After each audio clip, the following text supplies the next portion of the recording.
A very good morning, students. In the previous class, we have studied about the different types of member functions. Member functions can be written in two different styles. The first one is inside the class, and the second one is outside the class. In the last class, we have studied about the two beautiful programs regarding member functions declaration and as well as definition inside the class. The most important concept related to inside the class is only small functions are going to write inside the class. Okay. And the second method is outside the class. The member functions can be declared inside the class and it can be defined outside the class. Most of the programs will prefer to have the method called as an outside the class. Okay. Now we'll study outside the class, member functions outside the class. So to define member function outside the class declaration, you must link class name with the name of the member function. Whereas in the inside the class declaration and definition, we won't make use of any kind of a scope resolution operator and a class name. But in the second method, in the outside the class, here we will use two different things. One is class name, another one is scope resolution operator. This is the most important concept. What is the significance of scope resolution operator means? It is used to define a member function outside the class. This will be asked for 1 mark. Okay, where you can see here two colons. Two colons are called as a scope resolution operator.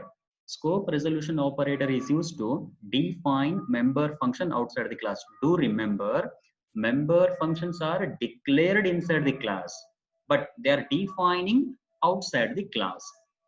While defining outside the class, the two things, one is we must link the class name and the second one is we must make use of the scope resolution operator. Whereas in the inside the class definition, we won't make use of any kind of a scope resolution and a class name. Only in the second method, that is called as a outside the class. In outside the class, scope resolution will be used and a class name. The downside, what you are seeing this with a blue color, this is called as a syntax to declare a member function outside the class. So what you are seeing in the first one, return underscore type. This means return type specifier. That means this member function, whatever the member function, maybe a get data or maybe a find frequency or maybe a display, any kind of a member function, that member function returns what type of value. There are different types of a return type specifier. Let me tell you some of them. Integer. Integer means this member function is going to return an integer type of an answer. Instead of integer, we may go with other data type. For example, float. Float means if the member function is going to return a float type of value, at that time we will make use of a float type. Integer, float, character, long, double. Okay. If the member function is not returning any value, means at that time we'll make use of a void. Void represent that member function does not return any value. This concept we have studied in the previous classes. Okay, void and int. Void means it does not return any value. Int means this is going to return an integer value. Got the point?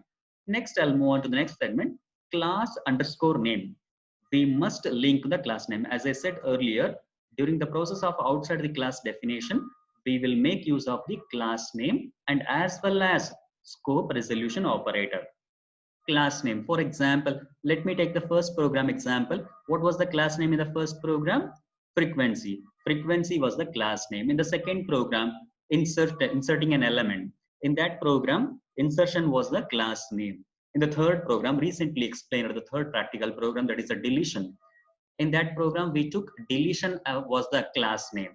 Whatever the name of class, that must be written here. Before that, return type specifier, maybe an integer, maybe a float, maybe a character, or maybe a double or long or void. Okay, then one blank space, then name of class.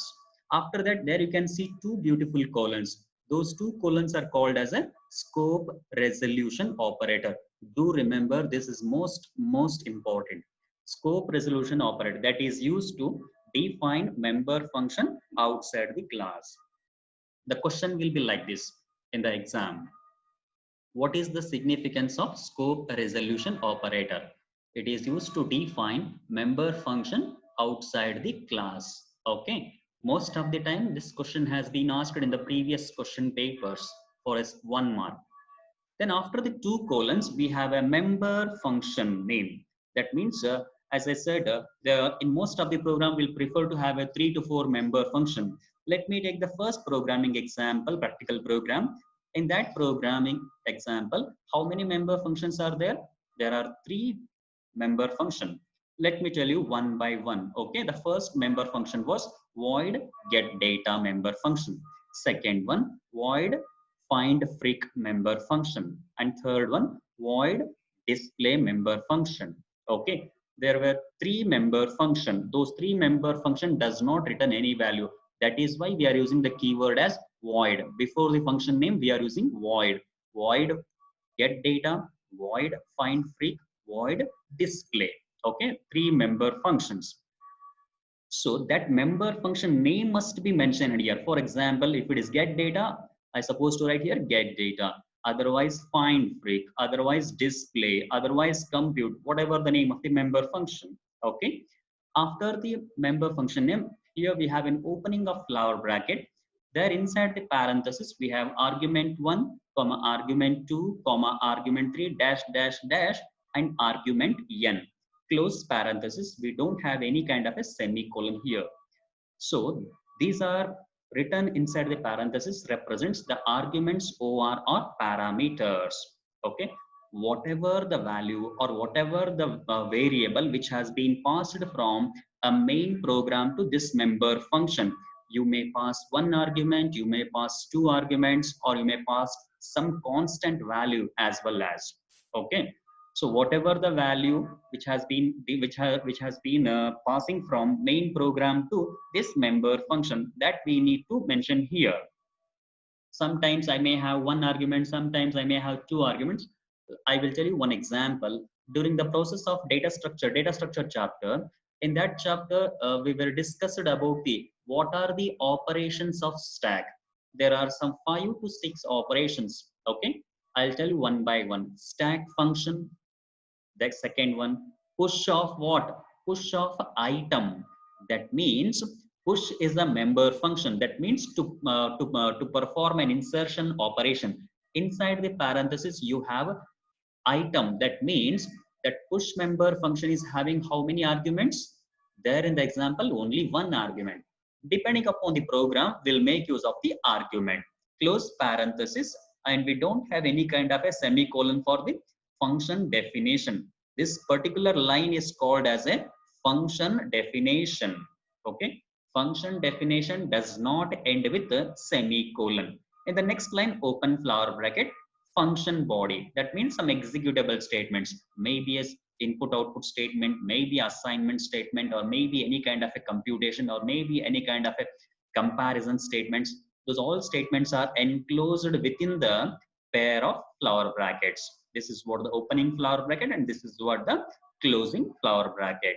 Okay, this is a general syntax to declare and define member function outside the class. The 2 things are, you must link your class name and you must use a scope resolution operator. That is what the 4 dots, 2 colons, that is called as a scope resolution operator.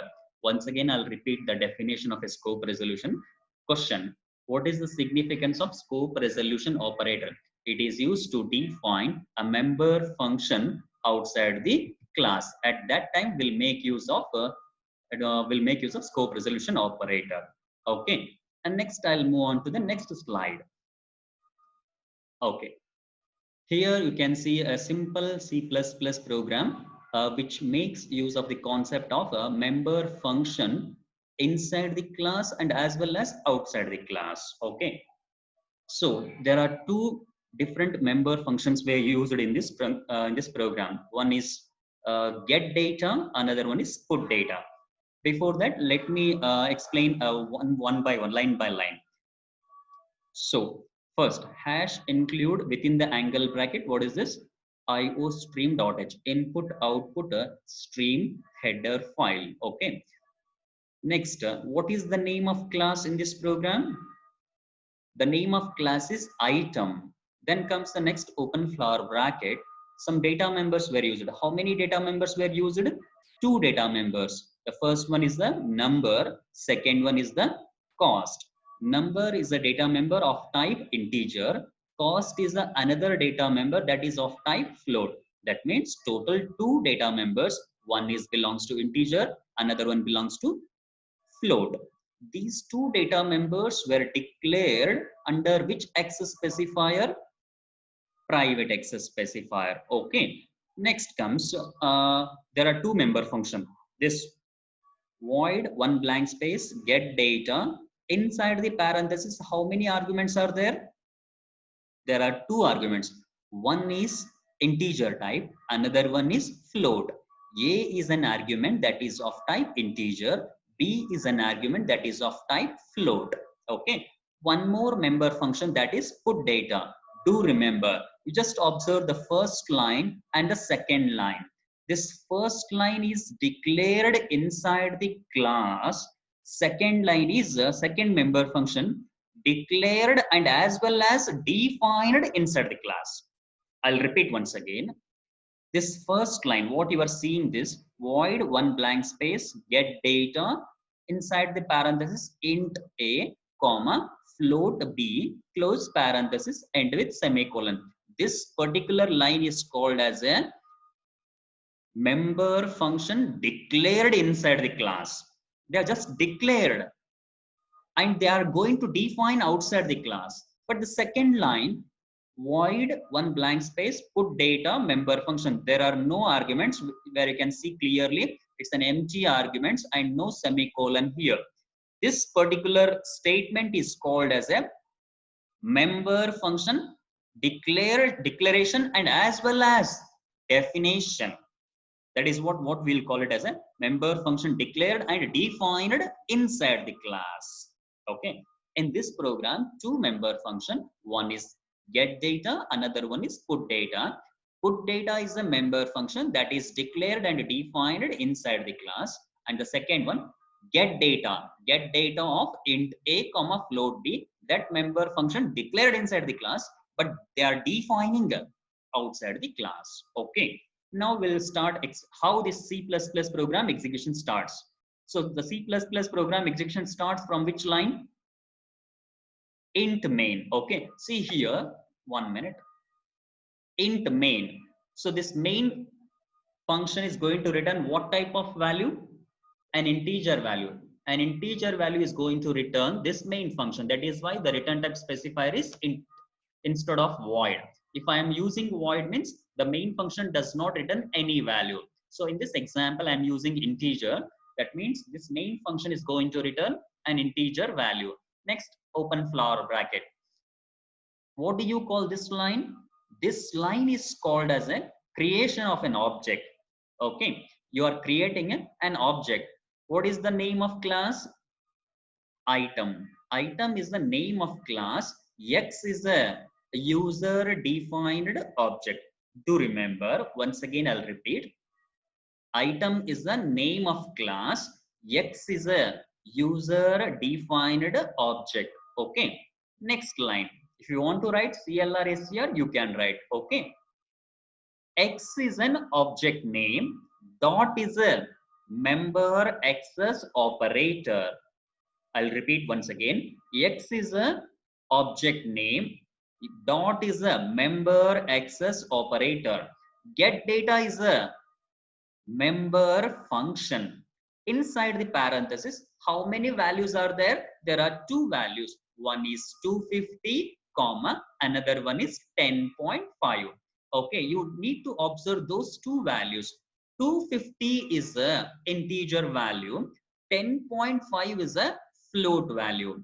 Okay, that means you are passing two arguments. One is belongs to integer, another one is belongs to float type. Okay, when the cursor hits to this particular line, that is x dot get data of 250 comma 10.5, directly it will take you to the which member function? Get data member function. Where is get data member function? It's here in the above. Okay, this is a get data member function. Okay, this line, I'll read this line. Void one blank space item. Void is the return type specifier. That means get data is a member function, does not return any value. That is why we are using the data type as a void.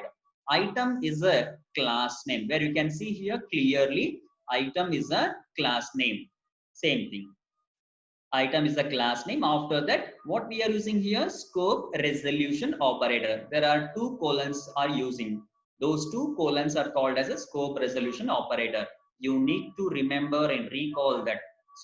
What is the significance of scope resolution operator? Means it is used to define a member function outside the class. Okay, so what we are doing is here get data is declared inside the class. This is what.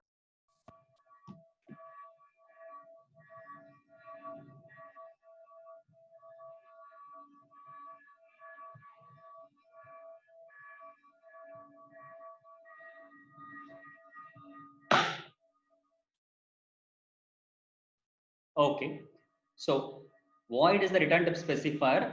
Item is a class. Item is a class name. Scope resolution operator. Okay, that is used to define a member function outside the class. Next, after that, the member function. Get data is a member function with how many arguments here inside the parenthesis? 2 arguments. Int a, comma float b. 2 arguments. What values we have passed from this main function to that member function? The 2 values, I'll tell you those 2 values. Okay, 250 comma 10.5. 250 will be copied to which variable? A variable. 10.5 is a value that will be copied to which variable? B variable. Okay, now what exactly is stored in the variable A? 250, and what is the value stored in the B? 10.5. Next line, the two statements are assignment statement. Open flower bracket, number is equals to A. Okay, what is the value of A? 250. Okay, 250 has been assigned to A because we have passed 2 arguments. Yeah, 250 comma 10.5. 250 will be copied to which variable? A, and 10.5 will be copied to which variable? B. Next, cost is equals to B. What is the value stored in that cost? 10.5. 10.5 will be assigned to which variable? Cost. Close flower bracket. Okay. Get data member function over. Again, it comes here in the next line. X dot put data. What is the value of X? No, sorry. X is a object name. Dot is a member access operator. Put data is a member function. How many arguments are there inside the parenthesis? There are no arguments inside the parenthesis. Directly it will take you to the which member function? Put data member function, this particular line. Void is the return type specifier. That means put data member function does not return any value, not even anything. Okay, that is why we are using void. If it is returning any kind of other than the void, means we'll make use of the data type, maybe integer, character, or float. Okay, open flower bracket. Then we have a 2 beautiful statements. See out, stream insertion, number. Here is the missing thing is double quotation. Double quotation starts here, double quotation closes here. Number will print as it is. Okay, here it is going to print the value of the number. Okay, the value of the number. What exactly is stored in the number? 250. Number is equal to 250. For stream insertion, what is this? Endl. Cursor comes to the next line. Next line, see out, stream insertion, double quotation start, cost will print as it is because that is written under double quotation. Whatever the strings which is written in double quotation is going to print as it is. Stream insertion, what is this? Cost. What exactly is stored in the cost value? Cost variable 10.5 is going to print 10.5. After executing these 2 statements, close flower bracket. See, this last closing flower bracket indicates and semicolon indicates end of class declaration. What they have done in this program is one member function were declared and defined inside the class, and one member function declared inside the class and they are defining outside the class. Return 0. Why we are using return 0 means here I'm using int main. Int main means I must return an integer value. Here what we are returning integer value as 0. Close flower bracket. At the end of this program, I am going to get these two output statements. Number colon 250, cost colon 10.5. I'm not at all doing any kind of a calculation in this program. I'm just assigning a value. I'm just passing a value from main program to get data, and I'm printing the same thing. Okay. The main concept behind this program is I am using two member function. One member function is inside the class, that is put data. Another member function, that is get data. That member function is declared inside the class, but they are defining outside the class. While defining, it is going to make use of two things. One is class name, another one is scope resolution operator. This is most important. Scope resolution operator that is used to define the member function outside the class. This will be asked for 1 mark. I'm repeatedly saying, what is the significance of scope resolution operator? Your answer must be, it is used to define a member function outside the class. It is used to define a member function outside the class. Okay, defining outside the class. Have all you followed this program? Okay, now I'll move to the next one. So the next segment is defining objects of a class. How do you create an object? This is most important. Once we create an object, almost all data members, almost all member functions are going to access through that object. Okay. See, an object is a real world element which is identifiable. An object is a real world element which is identifiable entity with some characteristics and a behavior. This is what the definition of an object, as we have studied in the previous chapter. Okay, that is basic concepts of OOP. In that chapter, we have discussed about the definition of an object with a beautiful example. An object is an instance of a class. Objects are sometimes called as an instance variable.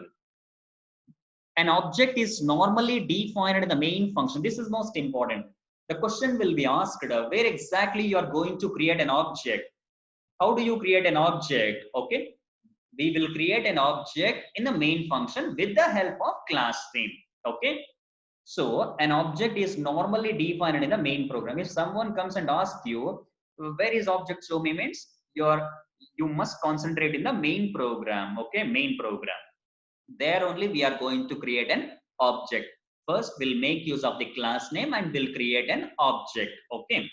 So the general syntax for defining object of a class as follows. See, there are two different places to create an object. One in the main program, another one in the soon after the end of the class declaration. End of the class declaration. There also you can create an object. And the one more method is what we are following in the most of the programs, in the practical programs and theoretical programs. We are creating an object in the void main. Okay, both are accepted. See here, class, one blank space, class name, open flower bracket, private colon, data member, member function, public colon, data member, member function, protected colon, data member, member function. I didn't wrote the protected. Okay, so close flower bracket, end with a semicolon. This you all are familiar. Okay, this is that syntax of a declaration of a class. Okay, this semicolon represents the end of class declaration. Outside the class declaration, here in the next line, the last two lines, the most important. Class is a keyword. One blank space, class name. What you took the class name, the same class name must be written here. Here again one blank space, obj underscore name 1 comma obj underscore name 2 comma dash dash dash semicolon. Here they are creating two objects outside the class. This is one method to create an object, and another method is what we are following in the programs. The most of the programs which we have explained in the theory and as well as in the practical programs.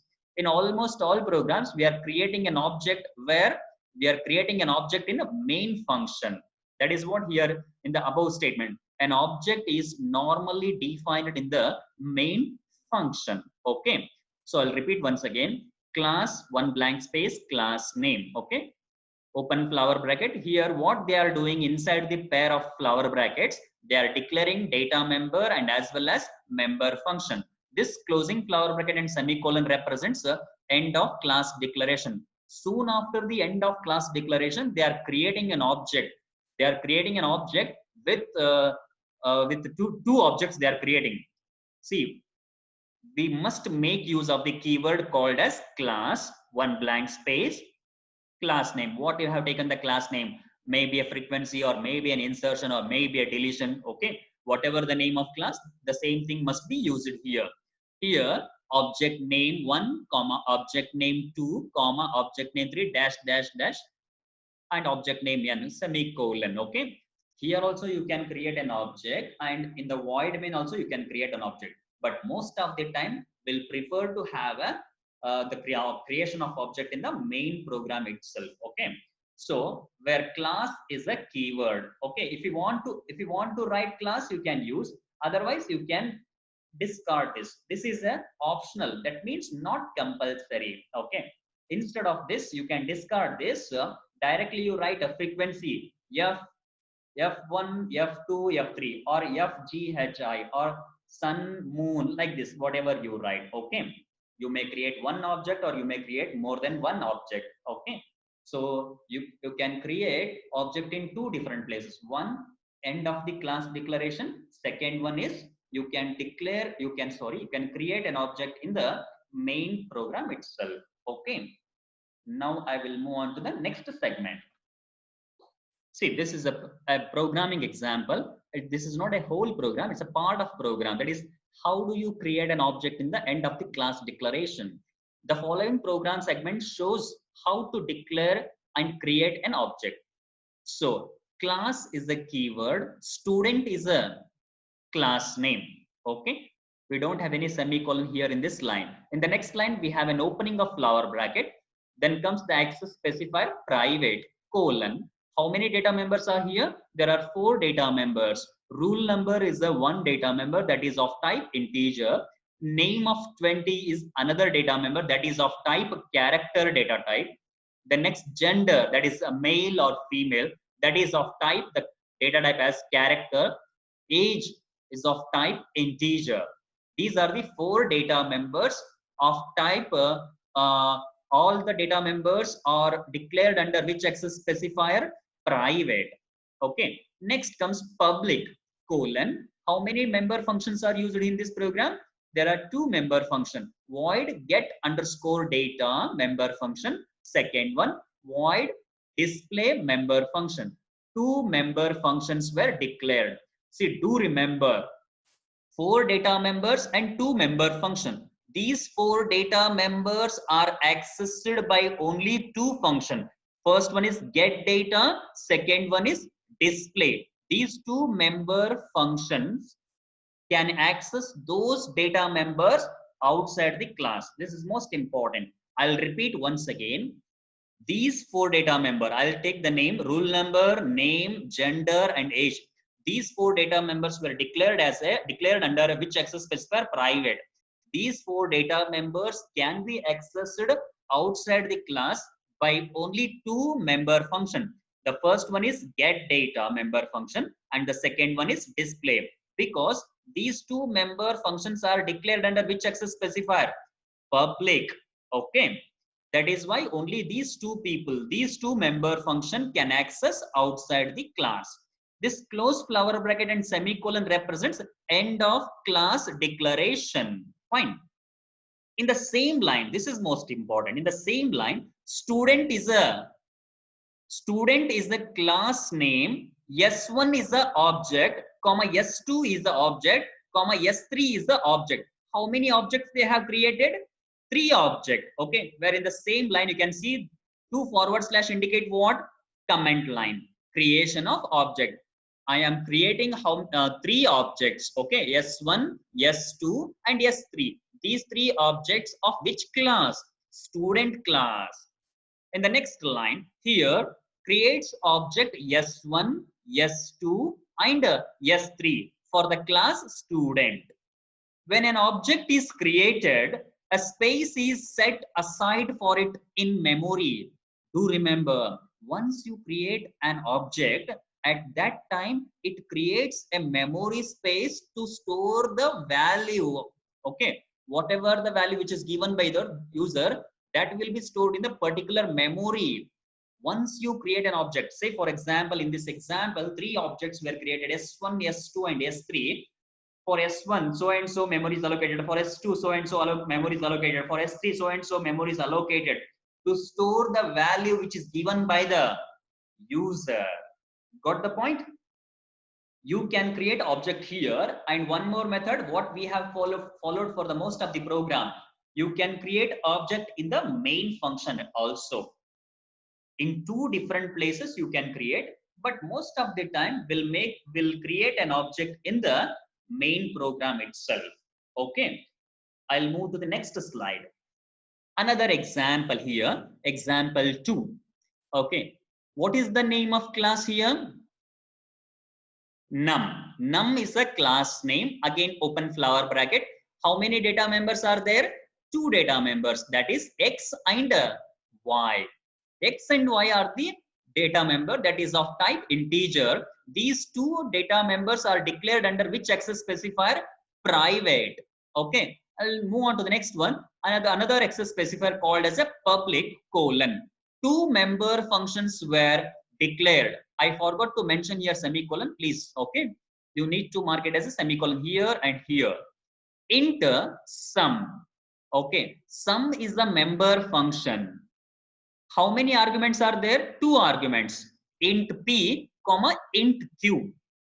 Int p and int q. How many arguments are there? 2 arguments. P and q are the 2 arguments. What is the name of member function? Sum. This sum member function is going to return what type of value? An integer value is going to return. That is why they have chosen the data type as integer. In the next line, one more member function is there. That is difference. Int one blank space difference. Difference is another member function with how many arguments? Again 2 arguments. Int p comma int q. This difference member function is going to return what type of value? An integer value is going to return. Okay. So close flower bracket and end semicolon. That means we have just declared inside the class. I'm going to define outside the class. See, void main, open flower bracket. Here, where we are creating object here, we are creating object in a void main function. How many objects we are creating here? 2 objects. S1 is a one object. S2 is another object. What is the name of class? Num. Num is a object class name. Num is a class name. S1 is a object. S2 is another object. In the next line, S1 dot sum. S1 is a object name. Dot is a member access operator. Sum is a member function. How many values are there inside the parenthesis? 2 values. 200 comma 300. 200 is assigned, 200 is a value and 300 is another value. These 2 values will be passed from this main function to that member function. That member function means which member function? Sum member function. Okay, 200 will be copied to p variable and 300 will be copied to q variable. Similarly, in the next line, S2 dot difference. S2 is another object. Last time we have passed with S1 and this time we are going to pass with the second object. S2 dot difference. S2 is object name. Dot is a member access operator. DIFF is a member function name. That is what? The difference. How many values they are passing? 2 values. One is 600, another one is 500. These 2 values will be passed from this main function to which member function? Difference member function. 600 will be copied to P and 500 will be copied to Q. That's it. Close flower bracket. That means in the second example, we are creating object in main program. But in the previous example, we have created 3 objects. S1, S2 and S3. Those three objects were created soon after the declaration of a class. Okay, I'll repeat once again. S1, S2, S3, three objects were created soon after the class. But in the second example, S1, S2 are the two objects we have created in the main function. Two methods are there. You can go with any one, but most of the time we'll prefer to have a second example. Okay. We'll discuss remaining thing tomorrow. Okay. Thank you. Thank you very much. Okay.